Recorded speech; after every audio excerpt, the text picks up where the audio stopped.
I think they need to do some soul searching. For many Republicans, the election was a major upset as Democrats won up and down the ballot. That includes maintaining a supermajority in the State House and control of every office in the executive branch. Now Republicans are trying to make sense of it. WCIA3's Theodora Coulivares is live outside of the Capitol tonight. So Theodora, walk us through where Democrats won seats. Well, Jessica, we're still waiting for some of the races to be called, but Democrats did win at least 4 seats in the House. They did lose some in the Senate, but overall, they're declaring Election Day a victory. Democrats swept the ballot, winning up and down the ticket, from the governor's race to gaining seats in the Illinois state capitol. Republicans expected to see a red wave, with GOP candidates making big wins.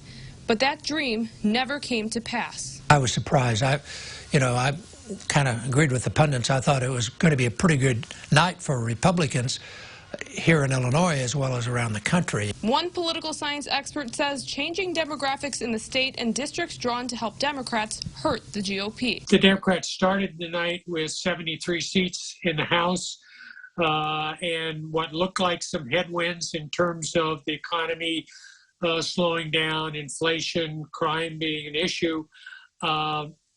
They just blew right through them. Former Republican Governor Jim Edgar says abortion rights played a key role in influencing the outcome of the election, including the governor's race. With the top of the ticket not playing well, particularly on the abortion issue, with suburban women who are the key to most elections statewide, not only in Illinois but in most states, that hurt the Republican tickets down ballot. Jim Durkin, the House Republican leader, announced after the election he was stepping down from his position. In a statement, he said, quote, "It's time for the Illinois Republican Party to rebuild with new leaders who can bring independents back to the party that are needed to bring change to the state." I do hope, though, they pick someone who is flexible, someone, because they're in the minority, and they're going to have to figure out a way to be relevant.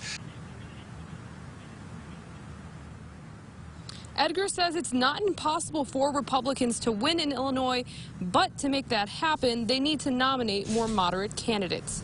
That's what he says. Reporting live in Springfield, I'm Theodora Coulivares, WCIA3, your local news leader. Theodora, thank you. Now that